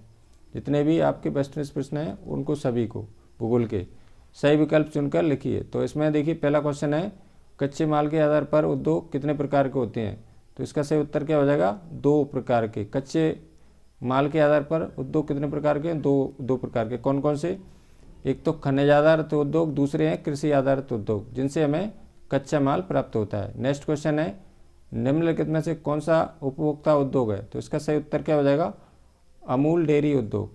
अगला क्वेश्चन है, निम्नलिखित में से कौन सा उर्वरक उद्योग है? उर्वरक माने क्या होता है? खाद, जिससे हम रासायनिक खाद भी कहते हैं। तो इसका सही उत्तर क्या हो जाएगा? डीएपी उद्योग। नेक्स्ट है, भारत के किस राज्य में चीनी का सबसे ज़्यादा उत्पादन होता है? तो इसका सही उत्तर हो जाएगा उत्तर प्रदेश। यानी यहाँ पर उत्तर प्रदेश में गन्ना ज़्यादा होता है, तो चीनी का उत्पादन भी उत्तर प्रदेश राज्य करता है। चीनी माने क्या होता है? शक्कर। अब इसके बाद में अगला है आपका, निम्नलिखित में से किस उद्योग में कच्चा माल कृषि से प्राप्त होता है? तो इसका सही उत्तर हो जाएगा चीनी उद्योग। यानी कि चीनी उद्योग से क्या होता है? गन्ना कृषि से उत्पादन होता है, इसके बाद में गन्ने से क्या बनाई जाती है? शक्कर। तो चीनी का उत्पादन कौन सा राज्य करता है? उत्तर प्रदेश करता है। और गन्ने से क्या बनाई जाती है? शक्कर बनाई जाती है। अब इसके में खाली स्थान बनना था आपको। अगला देखिए, रिक्त स्थानों की पूर्ति कीजिए। भारत विनिर्माण उद्योग से कुल घरेलू उत्पाद का 17% प्राप्त करता है। यानी कि उद्योगों का, जो हमारे उद्योग होते हैं उनका प्रतिशत कितना है? 17%। ठीक है, उनसे कितना आय होती है? यानी जो हमारी सकल घरेलू आय होती है वो उद्योगों से कितनी होती है? 17%। यानी जीडीपी बोलते हैं इसको।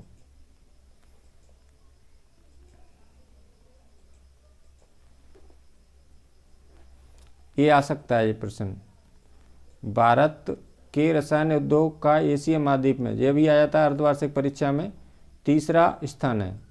यानी भारत के रसायन उद्योग का, कौन से उद्योग का? रसायन। एशिया महाद्वीप में कौन सा स्थान है? 3रा। ठीक है, अगला क्वेश्चन है, पंजाब, गुजरात, तमिलनाडु, उत्तर प्रदेश, केरल राज्य कुल उर्वरक का 50% उत्पादन करते हैं। यानी 5 राज्यों में सबसे ज़्यादा क्या बनता है? खाद बनता है। पंजाब, गुजरात, तमिलनाडु, उत्तर प्रदेश और केरल। यानी यहाँ पर पूरे देश में सबसे ज़्यादा इन 5 राज्यों में 50% किसका? उर्वरक। उर्वरक माने क्या होता है? खाद। कौन सा खाद? रासायनिक। यानी ये 5 राज्य करते हैं आधा उर्वरक। अगला क्वेश्चन है, बोकारो संयंत्र सन 1992 में स्थापित किया गया। नेक्स्ट क्वेश्चन है, बजाज ऑटो उद्योग। तो इसका सही उत्तर हो जाएगा निजी उद्योग हैं। अगला क्वेश्चन है, समेलटिंग। तो इसका सही उत्तर हो जाएगा प्रगलन उद्योग है। ठीक है, अब इसके बाद में क्या बताना है आपको? सही जोड़ियाँ बनाना है। ठीक है, तो इसमें देखिए सही जोड़ियाँ बनाइए। पहला क्वेश्चन है इसमें, उर्वरक उद्योग। तो इसका सही उत्तर क्या हो जाएगा? उर्वरक उद्योग क्या हो जाएगा? यूरिया। ठीक है, उर्वरक माने क्या होता है? खाद, यूरिया। रसायन उद्योग, तो इसका हो जाएगा प्लास्टिक। रसायन उद्योग का उत्तर क्या हो जाएगा? प्लास्टिक। मोटर गाड़ी, तो इसका सही उत्तर क्या हो जाएगा? इसका हो जाएगा गुड़गांव। ठीक है, अब इलेक्ट्रॉनिक उद्योग, इसका सही उत्तर क्या हो जाएगा? बेंगलोर। यानी इलेक्ट्रॉनिक उद्योग की राजधानी कहाँ पर है? बेंगलुरु। ये भी अच्छा क्वेश्चन है। अगला क्वेश्चन है, ऑल इंडिया लिमिटेड। तो इसका सही उत्तर क्या हो जाएगा? इसका हो जाएगा संयुक्त उद्योग है। अगला क्वेश्चन है, बजाज ऑटो लिमिटेड। इसका हो जाएगा निजी उद्योग। निजी उद्योग क्या होते हैं? जो खुद के होते हैं। ठीक है, अब इसके बाद में अगला क्वेश्चन है आपका, अगला क्वेश्चन क्या बताना है आपको? सत्यासत्य बताना है। तो इसमें देखिए सत्य ऑब्लिक असत्य लिखिए। एक पहला क्वेश्चन है इसमें, कृषि तथा उद्योग एक दूसरे के पूरक हैं। तो सत्य हो जाएगा। यानी कृषि तथा उद्योग कैसे हैं? एक दूसरे के पूरक। दूसरा क्वेश्चन है, तृतीय कार्यों में लगे व्यक्ति कच्चे माल को परिष्कृत वस्तु में परिवर्तित करते हैं। तो ये क्या हो जाएगा? असत्य हो जाएगा। ठीक है, ये आ सकता है, ये कन्फ्यूज वाला क्वेश्चन है। तृतीय कार्यों में कौन सेवा क्षेत्र में आता है? तृतीय कार्य में कार्य करने वाले व्यक्ति, लगे व्यक्ति कच्चे माल को प्रस्तुत वस्तुओं में परिवर्तित करते हैं, तो ये क्या हो जाएगा? असत्य हो जाएगा। अगला क्वेश्चन है सार्वजनिक क्षेत्र के उद्योग रिलायंस टिस्को हैं, तो ये असत्य हो जाएगा। कैसे हो जी? निजी हैं। रिलायंस उद्योग और टिस्को उद्योग, ये कौन से निजी उद्योग हैं। अगला क्वेश्चन है उर्वरक बनाने का कच्चा माल लोहा, अयस्क, कोयला एवं चूना है, तो ये क्या हो जाएगा? असत्य हो जाएगा। ये उर्वरक इससे नहीं बनते, ठीक है। अगला क्वेश्चन है गुजरात, तमिलनाडु, उत्तर प्रदेश, पंजाब और केरल राज्य कुल उर्वरक उत्पादन का लगभग 50% उत्पादन करते हैं, तो ये क्या हो जाएगा? सत्य। यानी ये 5 राज्यों में सबसे ज़्यादा उर्वरक का उत्पादन किया जाता है। गुजरात, तमिलनाडु, उत्तर प्रदेश, पंजाब और केरल, इनमें सबसे ज़्यादा यानी खाद बनाया जाता है, तो ये क्या हो जाएगा? सत्य हो जाएगा। फिर अब इसके बाद में अगला क्वेश्चन है आपका 5 नंबर का, एक शब्द एक वाक्य में उत्तर बताना है। भेल, ये बहुत इंपॉर्टेंट क्वेश्चन है। भेल उद्योग कहाँ स्थित है? तो इसका सही उत्तर क्या हो जाएगा? भोपाल। भेल कहाँ पर स्थित है? भोपाल में। अगला है टिस्को किस प्रकार का उद्योग है? तो टिस्को क्या हो जाएगा? निजी उद्योग हो जाएगा। निजी माने क्या होता है? खुद का, स्वयं का। अगला क्वेश्चन है बॉक्साइट किस उद्योग से कच्चा माल प्रयुक्त होता है? तो इसका सही उत्तर हो जाएगा एल्युमिनियम प्रगलन। अगला क्वेश्चन है स्वामित्व के आधार पर उद्योग कितने वर्गों में बांटा जाता है? यानी स्वामित्व के आधार पर उद्योग कितने प्रकार के होते हैं? तो कितने प्रकार के होते हैं? 4 प्रकार के। अगला क्वेश्चन है उद्योगों के लिए मुख्य आधार क्या होता है? तो कच्चा माल, यानी उद्योग कैसे संचालित होते हैं? कच्चे माल से।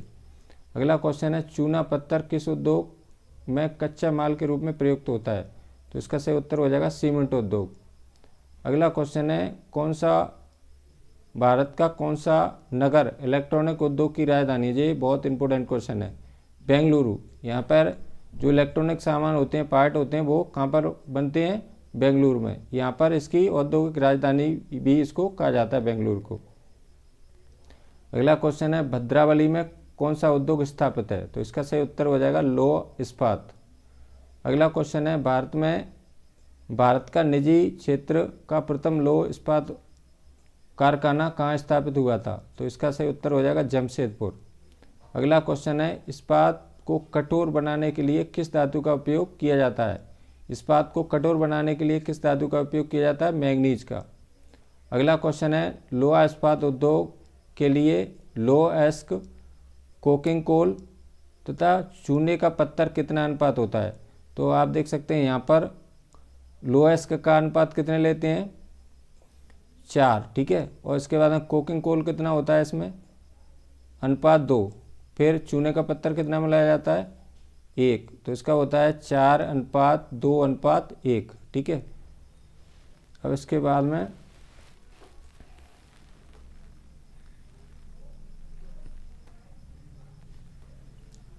में जल संसाधन है। ए बी भूगोल का चैप्टर है, तो भूगोल के चैप्टर के सारे ओटी आज कवर हम करने वाले हैं, ठीक है। इसमें देखिए भूगोल कक्षा 10, इसमें ये लास्ट चैप्टर है आपका ओटन वाला, तो ये भूगोल के पूरे वेस्टर्न प्रश्न कवर हो जाएंगे इस पार्ट सहित। देखिए पहला क्वेश्चन है, इसमें सही विकल्प चुनकर लिखिए। इसमें पहला क्वेश्चन है देश की औसत वार्षिक वर्षा कितनी है? तो इसका सही उत्तर क्या हो जाएगा? 114 सेंटीमीटर है। हमारे देश में, भारत देश में औसत वार्षिक वर्षा कितनी होती है? 114 सेंटीमीटर।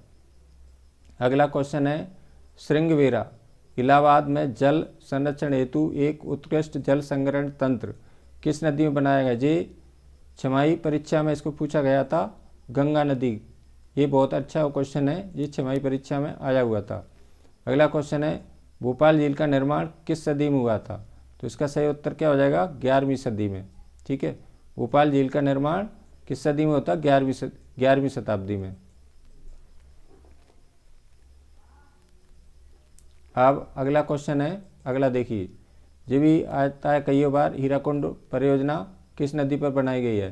तो हीराकुंड बांध कौन सी नदी पर? महानदी पर बनाया गई है और उड़ीसा राज्य में बनाया गया है, ठीक है, हीराकुंड बांध। अगला क्वेश्चन है बांधों को आधुनिक भारत का मंदिर किसने कहा? ये भी अच्छा क्वेश्चन है, जवाहरलाल नेहरू ने। नेक्स्ट क्वेश्चन है बंगाल का शोक किस नदी को कहा जाता है? तो इसका सही उत्तर हो जाएगा दामोदर नदी, ठीक है। यानी कि बिहार का शोक कोसी नदी और बंगाल का शोक दामोदर नदी। ठीक है। अगला क्वेश्चन है सरदार सरोवर बांध किस नदी पर बनाया गया है? तो इसका सही उत्तर हो जाएगा नर्मदा नदी पर। और ये कहाँ पर बना है, कौन से राज्य में? गुजरात राज्य में बना हुआ है। ठीक है।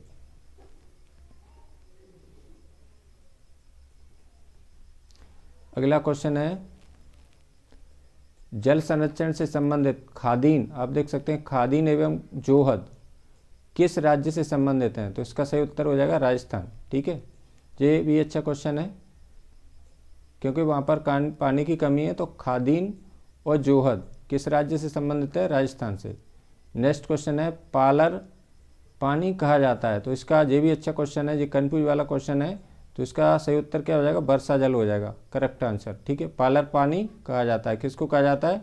वर्षा के जल को पालर पानी कहा जाता है।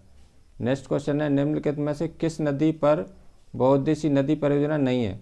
तो देखिए इसका सही उत्तर हो जाएगा यहाँ पर यमुना नदी, इस पर कोई बहुउद्देशीय परियोजना नहीं बनाई गई। नेक्स्ट क्वेश्चन है कृष्णा नदी किन राज्यों में प्रभावित होती है यानी बहती है? कौन सी नदी? कृष्णा।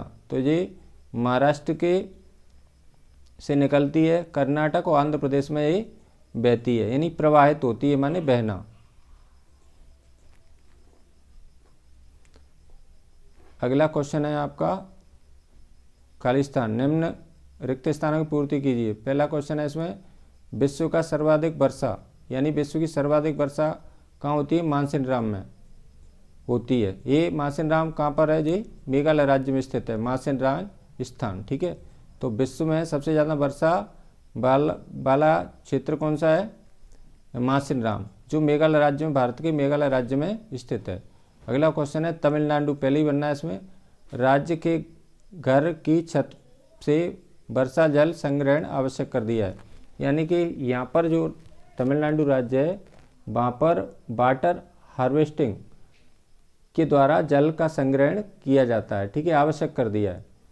जल इसमें बनना है योग्य संसाधन, नवीकरण, इसमें बनना है आपको नवीकरण योग्य,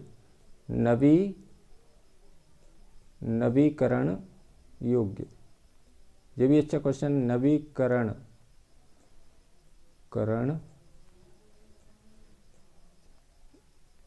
तो जल क्या है? नवीकरण योग्य संसाधन का उदाहरण है। ठीक है। नवीकरण क्या होते हैं? जिनको एक बार प्रयोग करने में के बाद में दोबारा भी इस्तेमाल किया जा सकता है। तो इसमें जल क्या भरेंगे आप? नवीकरण योग्य संसाधन है। ये भी आ सकता है, अच्छा क्वेश्चन है। अगला क्वेश्चन है प्राचीन काल में बृहद स्तर पर बांध, झील और सिंचाई तंत्रों का निर्माण किसने करवाया था? इसमें भरेंगे खालिस्तान में चंद्रगुप्त मौर्य ने। अगला क्वेश्चन है हौज कास का निर्माण, हौज कास का निर्माण किसने कराया था? इल्तुतमिश शासक ने करवाया था। अगला क्वेश्चन है बांधों को बहुउद्देशीय परियोजना भी कहा जाता है। बहुत सारे उद्देश्य होते हैं बांधों को बनाने से, सिंचाई के लिए, विद्युत के लिए। ठीक है, बहुत सारे उद्देश्य होते हैं, इसलिए उसको बहुउद्देशीय परियोजना भी कहा जाता है। अगला क्वेश्चन इम्पोर्टेंट है, बहुत अच्छा है, बागड़ा नागल परियोजना कई बार परीक्षा में पूछा गया है जी। तो इसमें बनना है आपको सतलज ब्यास नदियों के बेसन में किया गया है। ठीक है, तो इसमें क्या बागड़ा नागल परियोजना सतलज ब्यास नदियों के बेसन पे किया गया है। अगला क्वेश्चन है मेघालय में नदियों व झरनों को, इसमें बनना है बांस द्वारा बने पाइपों से वर्षा जल का उपयोग किया जाता है, यानी बांस के पाइप बनाते हैं। कौन से राज्य में? मेघालय राज्य में। अगला क्वेश्चन है सरदार सरोवर बांध, तो आप देखेंगे सरदार सरोवर बांध गुजरात में बना हुआ है और कौन सी नदी पर बना है? नर्मदा नदी पर, राज्य में है। अगला क्वेश्चन है इंदिरा गांधी नहर, ये भी अच्छा क्वेश्चन है, मुख्य रूप से राजस्थान राज्य को जीवन प्रदान करती है, यानी मध्य प्रदेश की जीवनदायिनी नदी कौन सी होती है? नर्मदा, लेकिन यहाँ पर राजस्थान की जीवन प्रदान करने वाली नदी नहर कौन सी है? इसको बोलते हैं इंदिरा गांधी नहर। तो ये भी अच्छा क्वेश्चन है। अब इसके बाद में नेक्स्ट क्या है, इसमें टेबल बनाना है आपको, तो इसको थोड़ा सा मुझे छोटा करना पड़ेगा। हाँ, 2 टेबल दिए हैं इसको, देखिए पहली टेबल है, इसमें टेबल क्या है? जोड़ियाँ। तो इसमें देखिए सेट ए दिया है, इसमें यहाँ पर देखना है आपको सेट ए जोड़ियाँ बनाना है आपको। तो यहाँ पर देखेंगे आप राणा प्रताप सागर, ठीक है, तो ए चंबल नदी पे बना है। ठीक है, राणा प्रताप सागर कहाँ पे बना है? चंबल नदी पे। चंबल नदी कहाँ बहती है? मध्य प्रदेश में। अगला है सरदार सरोवर बांध, तो ये कहाँ बनाया गया है? ये बनाया गया है नर्मदा नदी पर। कहाँ पे बनाया है ये? गुजरात राज्य में।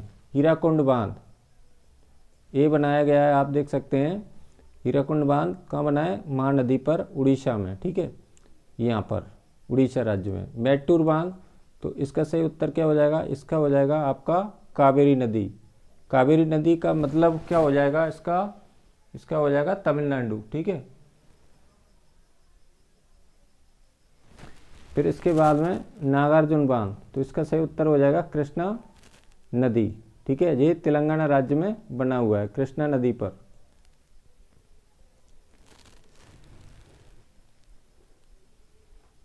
अब इसके बाद में दूसरी टेबल है आपका, अगला सेट दूसरा है जी रेंद बांध, तो इसका सही उत्तर क्या हो जाएगा? सोन नदी पर। ठीक है, अगला है टेरी बांध, तो इसका सही उत्तर हो जाएगा गंगा नदी पर। गांधी सागर बांध, तो इसका सही उत्तर हो जाएगा चंबल नदी पर। इंदिरा गांधी बांध, तो इसका सही उत्तर हो जाएगा राजस्थान। फिर भांगड़ा नागल बांध, तो इसका सही उत्तर हो जाएगा सतलज और ब्यास। ठीक है, अब इसके बाद में इसमें सत्य सत्य आपको बताना है। सत्य सत्य लिखिए। तो इसमें पहला क्वेश्चन है, जल एक नवीकरण योग्य संसाधन है, तो ये सत्य हो जाएगा। ऊपर भी इसमें मैंने खाली छोड़ दिया था, तो ये क्या हो जाएगा? जल एक नवीकरण योग्य संसाधन है। ठीक है, तो सत्य हो जाएगा। अगला क्वेश्चन है, इंदिरा गांधी नहर राजस्थान राज्य को जल आपूर्ति करती है, ये भी सत्य हो जाएगा। अगला क्वेश्चन है, इजराइल की औसत वर्षा 25 सेंटीमीटर नहीं है, तो यह सत्य हो जाएगा। यानी इजराइल में कितनी सेंटीमीटर वर्षा होती है? केवल 25 सेंटीमीटर वर्षा होती है, तो इसमें क्या है? नहीं है, तो ये क्या हो जाएगा? असत्य है। और यहाँ पर देखिए नहीं को हटा देते हैं अपन, तो इसमें क्या हो जाएगा? इजराइल की औसत वर्षा 25 सेंटीमीटर है, तो ये क्या हो जाएगा? फिर सत्य हो जाएगा, ये ध्यान रखना है। तो अभी क्या है इसमें? नहीं है, तो क्या हो जाएगा? असत्य हो जाएगा। ठीक है, इसमें देखिए इजराइल की औसत वर्षा 25 सेंटीमीटर नहीं है, तो ये क्या हो जाएगा? असत्य। अगला क्वेश्चन है, सूखा क्षेत्र का सामना अतिवर्षा वाले क्षेत्र करते हैं, जो भी क्या हो जाएगा? असत्य हो जाएगा। अगला क्वेश्चन है, बांध एक बहुउद्देशीय परियोजना के अंतर्गत नहीं आते, ये भी क्या हो जाएगा? असत्य हो जाएगा। अगला क्वेश्चन है, भोपाल झील का निर्माण 17वीं शताब्दी में हुआ, तो ये भी क्या हो जाएगा? असत्य हो जाएगा। अगला क्वेश्चन है, दामोदर नदी को कहा जाता है, बंगाल का शोक दामोदर नदी को कहा जाता है, ये सत्य हो जाएगा। बिहार का शोक कोसी नदी को और बंगाल का शोक दामोदर नदी को कहा जाता है, ये सत्य हो जाएगा। बांधों का निर्माण विद्युत उत्पादन के लिए भी किया जाता है, ये भी सत्य हो जाएगा। अगला क्वेश्चन है, वर्तमान में भारत में कुल विद्युत का लगभग 22% भाग जल विद्युत से प्राप्त होता है, यानी कि जल से जो बिजली बनाई जाती है उसका परसेंट कितना है? 22%। यानी बांधों के द्वारा यानी जल के द्वारा कितनी विद्युत पैदा की जाती है भारत में? 22%। अगला क्वेश्चन है, चंद्रगुप्त मौर्य के शासनकाल में बृहद स्तर पर बांध, झील और सिंचाई तंत्रों का निर्माण कराया गया, ये सत्य हो जाएगा। अब इसके बाद में एक वाक्य के उत्तर आपको और बताना है इसमें। ठीक है, तो इसमें देखिए प्रश्न 5, एक शब्द एक वाक्य में उत्तर लिखिए। औजकाश का निर्माण किसने करवाया था? इल्तुतमिश ने, ये भी आ सकता है क्वेश्चन। अगला क्वेश्चन है, देखिए ये भी अच्छा क्वेश्चन है, विश्व में 2025 तक कितने व्यक्ति पानी की समस्या से ग्रस्त होंगे, यानी कि जिनको पीने के पानी के संकट हो जाएगा, तो इसमें कितने लोग हो जाएंगे? 20 करोड़ लोग विश्व में, पूरी दुनिया में। अगला क्वेश्चन है, सरदार सरोवर बांध किस नदी पर बनाया गया है? तो ये नर्मदा नदी पर बनाया है, गुजरात राज्य में। ठीक है, अगला क्वेश्चन है, भांगड़ा नागल परियोजना किन नदियों के बेसिन पर है? तो ये हो जाएगा सतलज ब्यास नदियों के बेसिन पर है, और ये राज्य है पंजाब और हिमाचल प्रदेश में। ठीक है, अगला क्वेश्चन है, किस राज्य में हर घर में वर्षा जल का संग्रहण का ढांचा बनाना आवश्यक है? तो कहाँ पर आवश्यक कर दिया? तमिलनाडु राज्य में। अगला क्वेश्चन है, जैसलमेर के खादीन एवं जोहद किस क्षेत्र से संबंधित हैं? तो ये किस लिए बनाए गए? जल संरक्षण से, जल यानी पानी को बचाना। अगला क्वेश्चन है, गांधी सागर बांध किस नदी पर बनाया गया है? तो ये चंबल नदी पर बनाया गया राजस्थान में, ठीक है, गांधी सागर बांध। अगला क्वेश्चन है हीराकुंड बांध किस नदी पर बनाया गया, तो इसका सही उत्तर हो जाएगा महानदी पर, उड़ीसा राज्य में। अगला क्वेश्चन है जल विद्युत किसे कहते हैं, तो जल विद्युत क्या होता है, नदियों पर बांध बनाकर विद्युत उत्पादन करना क्या कहलाता है, जल विद्युत कहलाता है, ठीक है। अगला क्वेश्चन है आपका, देखिए अगला क्वेश्चन है जवाहरलाल नेहरू ने गर्भ से बांधों को क्या कहा, तो जवाहरलाल नेहरू ने आधुनिक भारत के मंदिर का, किसको, बांधों को। नेक्स्ट है टेहरी बांध कहाँ और किस नदी पर स्थित है, तो उत्तराखंड राज्य में भागीरथी नदी पर स्थित है। कौन सा, टेहरी बांध, यानी उत्तराखंड राज्य में बनाया गया जी, कौन सी नदी पर, टेहरी नदी पर, ठीक है, भागीरथी नदी पर, सॉरी, उत्तराखंड राज्य में टेहरी बांध बनाया गया है और भागीरथी नदी पर इसको बनाया गया है। अगला क्वेश्चन है बहुराष्ट्रीय कंपनियां, या बोलते हैं इसको MNCs किसे कहते हैं, तो वह कंपनी क्या होती है, वह कंपनी जो एक से अधिक देशों में उत्पादन पर नियंत्रण अथवा स्वामित्व रखती है, उसको क्या कहते हैं हम, बहुराष्ट्रीय कंपनियां कहते हैं। नवीकरण स्रोत किसे कहते हैं, तो ये ऐसे ऊर्जा के स्रोत जो प्रकृति में निरंतर उत्पन्न होते रहते हैं तथा कभी समाप्त नहीं होते, उन्हें हम क्या कहते हैं, नवीकरण स्रोत कहते हैं।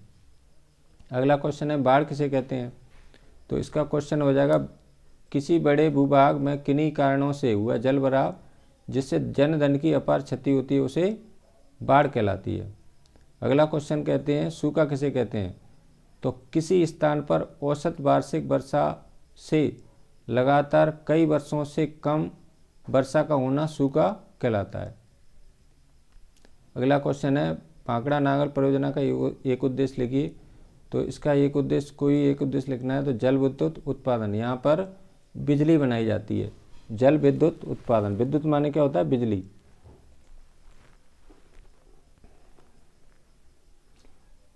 तो ये आपका जो भूगोल के जो वेस्टर्न प्रश्न थे वो मैंने आपके सारे हल कर दिए हैं, तो इसको आप वीडियो को एक दो बार चला कर आपको देख लेना है, तो आपके सभी वेस्टर्न प्रश्न एकदम भूगोल के क्लियर हो जाएंगे। और भी मैं आपके लिए जल्दी ही 3 विषय की वीडियो और जल्दी से लेकर आऊँगा। तब तक के लिए यदि आपको यह वीडियो अच्छी लगी तो लाइक करें, अपने मित्रों के साथ ज़रूर इसको शेयर करें। यदि आप मेरे चैनल को पहली बार देख रहे हैं तो प्लीज़ चैनल को सब्सक्राइब जरूर करें। और भी मेरी वीडियो सामाजिक विज्ञान से संबंधित देखने के लिए मेरे चैनल पर जाएं और वहां से और वीडियो को आप देख सकते हैं सामाजिक विज्ञान से संबंधित। तब तक के लिए धन्यवाद, सभी को मेरा नमस्कार, थैंक्स।